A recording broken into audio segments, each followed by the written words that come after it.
नमस्कार दोस्तों, मैं अंकुर उपाध्याय स्वागत करता हूं आप सभी का एक बार फिर से अपनी नई वीडियो में। दोस्तों, आज कैबिनेट की तरफ से 2-3 चीज़ों को मंजूरी मिली है, जिसमें एयरलाइन क्षेत्र के लिए बहुत कुछ आया है। एक एक करके मैं आप सभी के साथ सारी की सारी डिटेल शेयर करना चाहूँगा। पहले मैं आपको शॉर्ट में बता दूं कि क्या क्या हुआ है। एक्चुअल में हुआ ये कि 2-3 सेक्टर्स के लिए कैबिनेट ने कुछ स्पेशल अनाउंसमेंट करी हैं, जिसमें सबसे पहले मैं आपको बताना चाहूँगा union cabinet approves 10,000 crore fund to support airlines facing rising fuel prices due to West Asia crisis. तो जो कुछ हो रहा है इस समय, उस तनाव की वजह से जो एटीएफ के दाम बढ़े हैं, उससे रिलीफ के लिए एयरलाइन क्षेत्र के लिए 10,000 करोड़ का अनाउंसमेंट करिए सपोर्ट की। Cabinet approves 8,300 crore coastal highways project from Rameshwar to Paradip in Orissa. तो रामेश्वर से लेकर पारादीप के लिए एक हाईवे का अप्रूवल आया है, कोस्टल हाईवे प्रोजेक्ट, जिसके लिए सरकार 8,300 करोड़ रुपए खर्च करेगी। ये सपोर्ट नहीं है, इस प्रोजेक्ट को अप्रूवल मिला है। तीसरा है cabinet green lights 7,597 crore project to expand 190.76 kilometre of NH63 and NH563 in Telangana. तो ये दोनों जो नेशनल हाईवेज हैं, इनको और बड़ा करने के लिए अप्रूवल आया है, जिसके लिए सरकार 7,500 करोड़ समथिंग खर्च करेगी।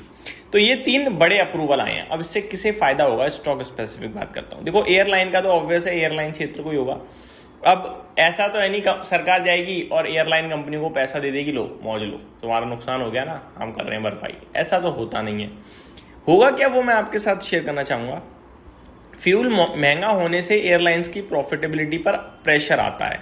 गवर्नमेंट ने 10,000 करोड़ का सपोर्ट फंड अप्रूव करके एयरलाइंस को फाइनेंशियल रिलीफ देने का डिसीजन लिया है।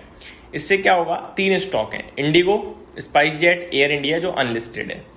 अगर फ्यूल प्राइसेस हाई रहते हैं तो एयरलाइंस के मार्जिन पर प्रेशर रहेगा, लेकिन गवर्नमेंट सपोर्ट फंड से सेक्टर को टेम्पररी कुशन मिल सकता है। ओवरऑल ये एविएशन सेक्टर के लिए सेंटीमेंट वाइज पॉजिटिव न्यूज है। ठीक है जी।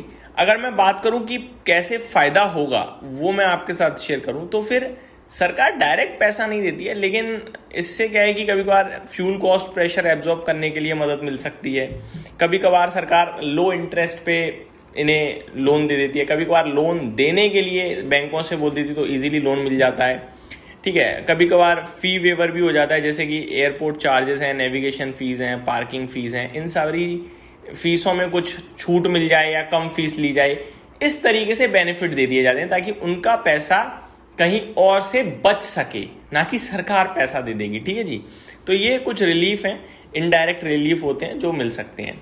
अब दूसरी अपडेट की तरफ चलते हैं। दूसरी अपडेट है हाईवे वाली।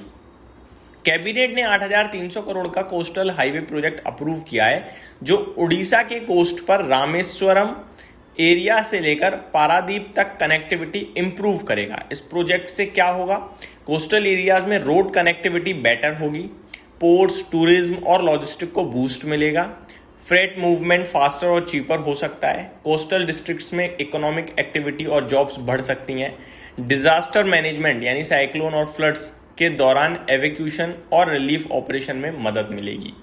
स्टॉक मार्केट एंगल से ये इंफ्रास्ट्रक्चर, ईपीसी और कंस्ट्रक्शन कंपनीज के लिए पॉजिटिव न्यूज है। 8,300 करोड़ का ऑर्डर आ सकता है आने वाले समय में। डायरेक्ट टेक पे तो आएगा नहीं, धीरे धीरे टुकड़ों में आएंगे।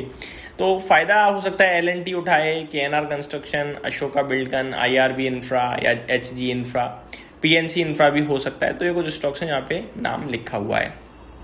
तो ये डिटेल्स थी दोस्तों मेरी तरफ से, जो आप सभी के लिए मैंने शेयर करी। आप लोग कमेंट करके बताइए आप क्या ज़्यादा अच्छा लगा। ठीक है, इसको छोड़ते हैं, आगे बढ़ते हैं। एक स्टॉक है दोस्तों JBM ऑटो। JBM ऑटो और ओलेक्ट्रा ग्रीन टेक, ये ईवी बसेस के लिए जाने जाते हैं और इन्हीं के लिए लीडरशिप में भी हैं। JBM ऑटो की तरफ से अपडेट आ रही है, takes lead in India's electric bus market. तो ये लीडरशिप में चल रहा है इलेक्ट्रिक बस मार्केट में भारत की, विद 49% शेयर इन मई 2026। मई 2026 में इलेक्ट्रिक व्हीकल बस में इनका शेयर 49% रहा है। अचीव्स रिकॉर्ड 157 इलेक्ट्रिक व्हीकल बस रजिस्ट्रेशन। 157 इलेक्ट्रिक व्हीकल के बस के रजिस्ट्रेशन आए हैं मई महीने में, जो कि रिकॉर्ड रजिस्ट्रेशन है। हम लोग कार और बाइक के देखते हैं तो 4-4, 5-5 लाख रजिस्ट्रेशन होते हैं, 10-10 हज़ार हो जाते हैं स्कूटी वगैरह में, लेकिन बसेस में 157 को भी रिकॉर्ड ही माना जा रहा है। तो ये भी बड़ी अपडेट है, जिसके चलते मेरे को लगता है आज ये स्टॉक आपके लिए एक्शन में था और मुझे लगता है आने वाले कल में भी एक्शन में रह सकता है। बाकी ओलेक्ट्रा, ग्रीन टेक वगैरह की तरफ से भी अगर कोई अपडेट है तो मैं आपके साथ ज़रूर शेयर करूंगा, लेकिन अभी मुझे दिख नहीं रही है। तो ये मेरी तरफ से आपके लिए छोटी सी अपडेटेड वीडियो थी। उम्मीद करता हूँ डिटेल्स पसंद आई होंगी। Thank you so much for watching this video. Have a great day guys.